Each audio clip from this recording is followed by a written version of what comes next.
కేంద్ర మంత్రి బండి సంజయ్పై తీవ్ర స్థాయిలో విరుచుకుపడడమే కాదు ఆయనకు ఏకంగా సవాల్ విసిరారు కాంగ్రెస్ నేత జగ్గారెడ్డి. ఇందిరాగాంధీ అంటే ఎవరో బండి సంజయ్కు తెలియదని, మనం పుట్టక ముందే ఇందిరమ్మ పేదలకు ఇళ్లు స్థలం ఇచ్చిందన్నారు ఆయన. అలాంటి ఇందిరమ్మ గురించి చులకన చేసి మాట్లాడడం సరికాదన్నారు ఆయన.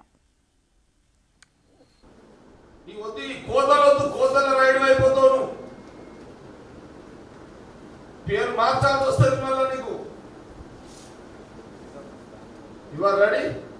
Practical గా మాట్లాడాలి. నువ్వు మమ్మల్ని తిట్టుంటే మేము ఇంత సీరియస్ గా అడగం, ఛాలెంజ్ చేయం. ఇందిరాగాంధీ గారి గురించి మాట్లాడినావు.